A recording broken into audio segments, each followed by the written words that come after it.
सभी दोस्तों को नमस्कार, जय हिंद। मैं नरेश सिंह आप सभी का यूट्यूब चैनल में स्वागत करता हूं। दोस्तों, आज के वीडियो में हम सल्तनत काल के राजनीतिक विकास यानी कि इससे पहले हमने 30 वीडियो बना चुके हैं जो कि प्राचीन कालीन भारतीय इतिहास के सभी चैप्टर से संबंधित है। अब जो है हम मध्यकालीन भारत में एंट्री कर चुके हैं और यह वीडियो नंबर 31 है। इसमें जो है सल्तनत काल का राजनीतिक विकास यानी कि दिल्ली सल्तनत काल जो है उसका राजनीतिक विकास के बारे में यहाँ पर क्वेश्चन है। यह question UP, PGT, UGC net, JRF, assistant professor history यानी कि हिस्ट्री के जितने भी एग्ज़ाम हैं उनसे संबंधित है। साथ ही दोस्तों हिस्ट्री दूसरे भी, चाहे यूपीएससी हो चाहे आपका पीसीएस हो, सभी एग्ज़ामों में इस तरह के क्वेश्चन, क्योंकि यूजीसी नेट या जो होता है हिस्ट्री में उसमें जो क्वेश्चन आते हैं दूसरे एग्ज़ाम के एक सब्जेक्ट के लेवल के सबसे महत्वपूर्ण क्वेश्चन होते हैं या उनका लेवल जो होता है बहुत ही महत्वपूर्ण होता है। तो दोस्तों साथ ही मैं ये कहना चाहूँगा, अगर आपने अभी तक मेरे चैनल को सब्सक्राइब नहीं किया है तो प्लीज़ सब्सक्राइब कर लें और दोस्तों को भी ये वीडियो शेयर कर दें। चलते हैं क्वेश्चन नंबर 1 पे। क्वेश्चन नंबर 1 है, निम्नलिखित कथनों में से कौन सा सत्य है? खलीफा अरबी भाषा का शब्द है जिसका अर्थ होता है उत्तराधिकारी। बिल्कुल सही है, खलीफा जो है अरबी भाषा का ही शब्द है और उसका अर्थ ही उत्तराधिकारी होता है। अरब शब्द का शाब्दिक अर्थ है ललित कथन।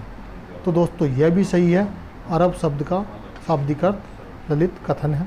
और तीसरा है, अब्बासी खलीफा हारून रशीदी को माणिक्य नामक भारतीय वेद ने रोगमुक्त किया था। तो दोस्तों जब आप पढ़ेंगे इसके बारे में तो ये भी आपको सही मिलेगा। तो तीनों जो है सही है, तो इसमें सत्य है यानी कि 1, 2, 3 यानी कि ए ऑप्शन राइट होगा। प्रश्न नंबर 2, निम्नलिखित कथनों में से कौन से कथन कुतुबुद्दीन ऐबक के संदर्भ में सत्य नहीं है?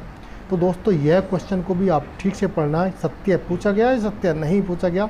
उसने सुल्तान की उपाधि धारण की, तो उसने सुल्तान की उपाधि धारण नहीं की थी, यह सत्य नहीं है, तो पहला ही गलत हो जाएगा। उसने मलिक और सिप सलार की पदवी ली, ये बिल्कुल सही है। उसने अपने नाम का खुतबा नहीं पढ़वाया, यह भी सही है, क्योंकि खुतबा जो है बाद में वाले बादशाहों ने या सुल्तानों ने पढ़वाया था। तो इसमें सत्य नहीं है, सिर्फ सुल्तान ने उपाधि धारण, उसने सुल्तान की उपाधि धारण की, केवल एक सत्य नहीं है। प्रश्न नंबर 3। प्रश्न नंबर 3 में मोहम्मद तुगलक एवं सम्राट अकबर किस नदी का पानी पीते थे?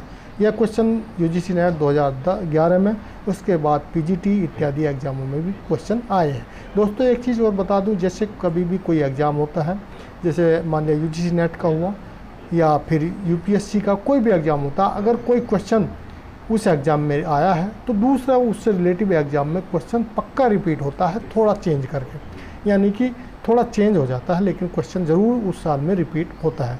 ये खासकर देखा गया है। तो दोस्तों इसमें है यमुना नदी, घाघरा नदी, गंगा नदी, सिंधु नदी।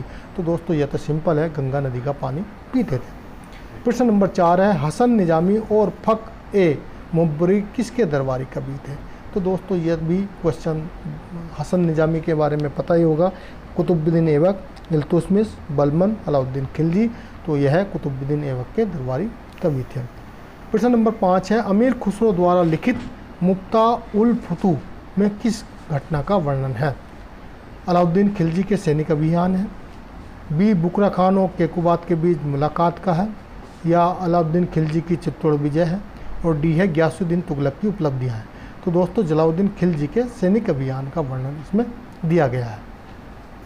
प्रश्न नंबर 6, मोहम्मद गोरी ने पहली बार भारत पर आक्रमण कब किया था? बहुत ही सिंपल क्वेश्चन है, लेकिन इस तरह के क्वेश्चन आ जाते हैं।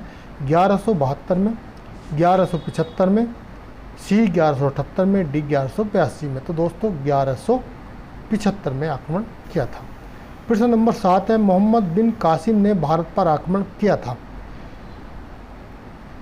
ए 711 में, बी 712 में, सी 713 में, डी 714 में। तो 712 ईस्वी में मोहम्मद बिन कासिम ने भारत पर आक्रमण किया था और जयपाल नाम के जो एक राजपूत थे उनको हराया था। प्रश्न नंबर 8 में अभिकथन और कारक का क्वेश्चन है। अभिकथन में दिया, मोहम्मद गोरी ने पहली बार 1175 में भारत के मुल्तान पर आक्रमण किया।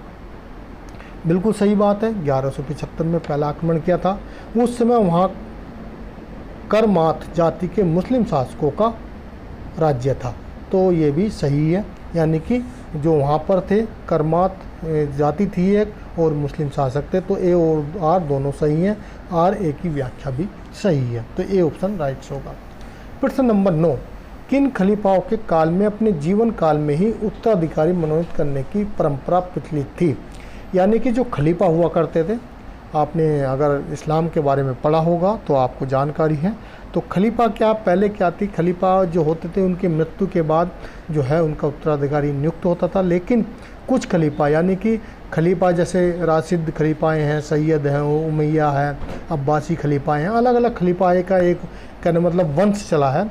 तो इसमें पूछा गया कि इनके खलीफाओं के समय में उत्तराधिकारी उनके जीवित रहते ही नियुक्त कर दिया जाता था।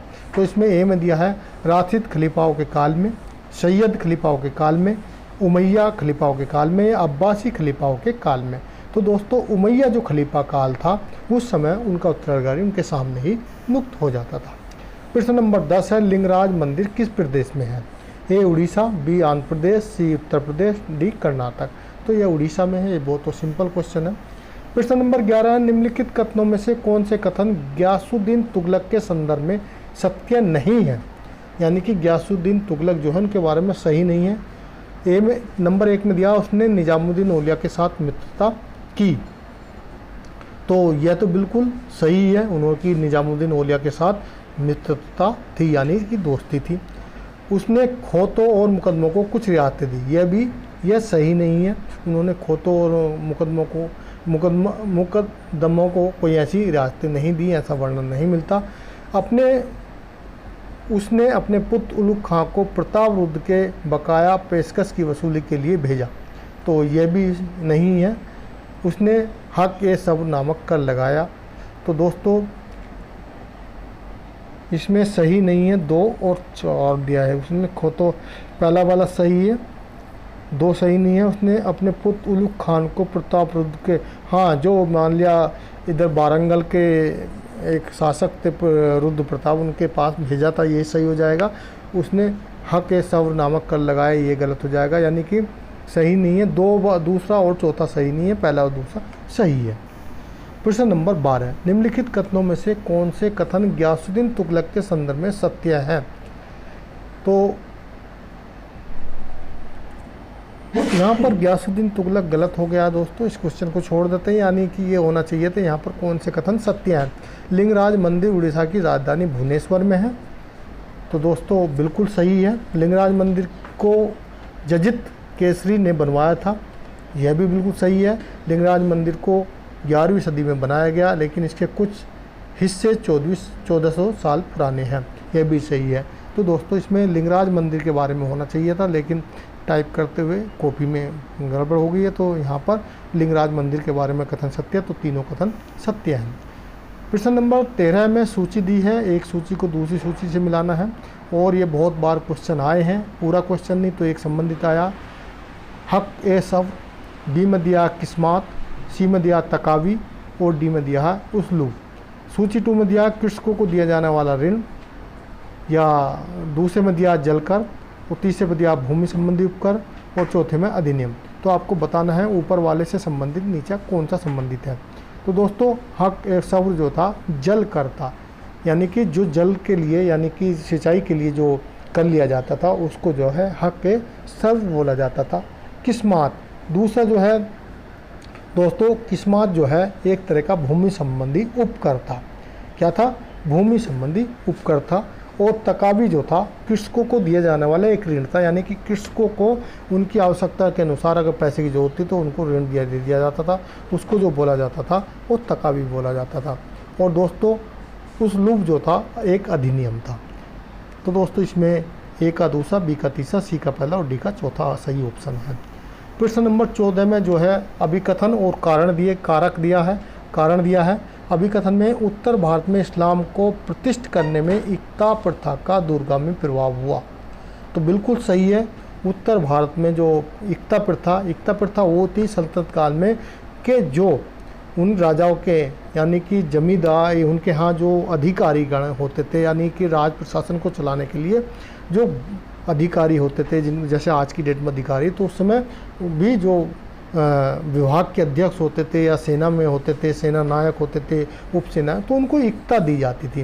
तो उत्तर भारत में इस्लाम को प्रतिष्ठित करने में एकता प्रथा दूरगामी प्रभाव दिखाई दिया, बिल्कुल सही है। इस प्रथा के द्वारा सुल्तान तुर्की अमीर वर्ग को नियंत्रण करना चाहते थे। तो दोस्तों ये भी दो कारण थे कि इससे जो है, जो कुछ ऐसे सुल्तान तुर्की अमीर वर्ग था, उस समय तुर्की अमीर वर्ग बहुत ही पावरफुल हुआ करता था, तो यह जो है उनको एकता के द्वारा, तो इसमें ए और आर दोनों सही हैं और व्याख्या भी सही है। प्रश्न नंबर 15, नटराज की कांस्य मूर्ति किस वंश से संबंधित है? ए चोल वंश से, बी चेर वंश से, सी पांडव वंश से और डी राष्ट्रकूट वंश से। तो दोस्तों चोल वंश में जो है नटराज यानी जो शिव हैं, शिव के जो एक रूप है नटराज, तो नटराज रूप जो है उनकी मूर्तियाँ जो है, नटराज की जो कांस्य मूर्ति बनाई जाती थी वो चोल वंश की सबसे फेमस है, तो चोल वंश से संबंधित है। प्रश्न नंबर 16, निम्नलिखित कथनों में से कौन से कथन गयासुद्दीन तुगलक के बारे में? दोस्तों यहाँ पर बहुत ही क्वेश्चन करते हुए गलत हो गया है। तो यहाँ पर जो है इसमें भी ये नटराज क्या संबंधित है, यानी कि नटराज जो मूर्तियाँ हैं उनके संबंधित ही क्वेश्चन पूछे गए हैं। जैसे नटराज का अर्थ है तांडव नृत्य की मुद्रा में शिव, तो यह भी सही है। नटराज की कांस्य मूर्ति चोल वंश से संबंधित है, यह भी सही है। और तीसरा है नटराज शिव की प्रसिद्ध प्राचीन मूर्तियों में 4 भुजाएं, उनके चारों ओर अग्नि के घेरा है, तो दोस्तों यह भी सही है। लेकिन चौथा, उसमें शिव का एक पाँव में उन्होंने एक बोने अक्षमा को दबाए हुए है, दूसरे पाँव नित्य मुद्रा में उठाए हुए हैं, तो यह गलत है। तो इसमें 1, 2, 3 सही है नटराज के मूर्ति के संबंध में, जबकि चौथा गलत है। प्रश्न नंबर 17, निम्नलिखित को उनके युद्ध क्रम में लगाएं। या कि यहाँ पर जैसे जैसे भारत पर युद्ध किया है या आक्रमण किया हो उसमें क्रम में लगाना है। तैमूर लंग आपको पता होगा 1399 में, मोहम्मद गोरी आपको पता होगा, यह मोहम्मद गोरी ने जो है 1175 में, मोहम्मद गजनबी 1000 में शुरू किया था, मोहम्मद बिन कासिम, तो सबसे पहले मोहम्मद बिन कासिम आएंगे, क्योंकि मोहम्मद बिन कासिम ने 712 में, फिर 1000 में, फिर 1175 और फिर 1399। तो इसमें चौथा तीसरा दूसरा पहला बी में ऑप्शन है, तो बी ऑप्शन सही हो जाएगा। साथ ही दोस्तों मैं आपको एक चीज़ और बताना चाहता हूँ, अगर आपको मेरा वीडियो अच्छा लगा तो मैंने इस तरह के पूरा यूजीसी नेट संबंधी, पीजीटी संबंधी और दूसरे जितने भी हिस्ट्री के एग्ज़ाम उनसे संबंधी जो है एक कंप्लीट कोर्स बनाया है और एक कोर्स बनाया है सिर्फ मॉक टेस्ट। कंप्लीट कोर्स में तो दोस्तों आपको unit wise, chapter wise notes मिलेंगे, साथ ही इस तरह के जो है प्रत्येक प्रीवियस ईयर्स में आए हुए 5000 क्वेश्चन अलग से मिलेंगे और इस तरह की 20 क्वेश्चन के मॉडल पेपर अलग मिलेंगे। साथ ही जितने भी प्रीवियस ईयर्स में आए हुए क्वेश्चन हैं उनके मॉक टेस्ट होंगे, साथ ही जो भी यूनिट वाइज ये अभी मैं वीडियो बना रहा हूँ इनके भी मॉक टेस्ट वहाँ पर उपलब्ध हैं। बहुत ही कम समय में आप इनको अच्छे से कर पाओगे और साथ ही अपना लेवल भी चेक कर पाओगे कि आपको कितने क्वेश्चन इनमें से आते हैं।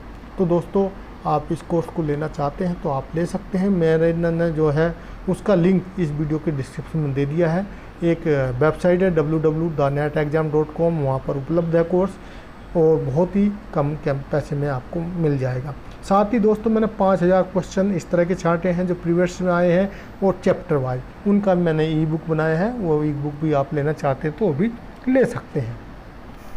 प्रश्न नंबर 18 है, अभिकथन विशाल और कुशल सेना होते हुए बलबन ने सीमा विस्तार का प्रयास नहीं किया। तो बिल्कुल सही बात है, अब जो है उन्होंने विशाल सेना थी या कुशल सेना थी, लेकिन बलबन ने सीमा विस्तार का प्रयास नहीं किया। कारण है तुगलक के विद्रोह को दबाने में उसका ध्यान केंद्रित हो गया था।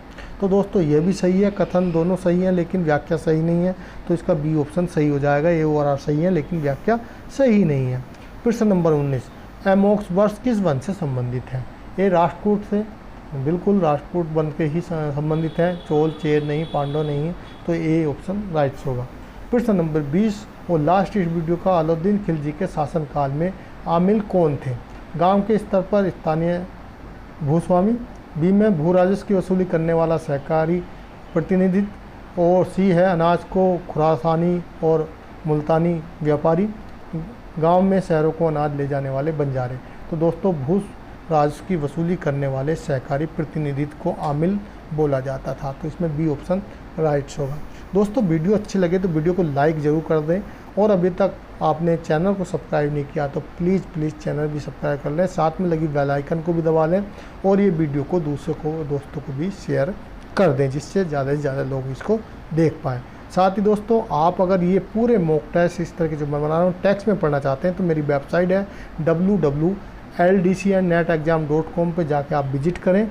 वहाँ पर कैटेगरी में जाएं, हिस्ट्री में, वहाँ पर आपको ये सभी मिल जाएंगे और वहाँ पर इनको पढ़ भी सकते हैं। उसके बाद आप इनको एक बार यूट्यूब पे देख लें। उसके बाद आप अगर मॉक टेस्ट देते हैं तो मॉक टेस्ट के भी ज्वाइन कर सकते हैं। उसके लिए आपको थोड़ा सा पैसा पेड करना होगा।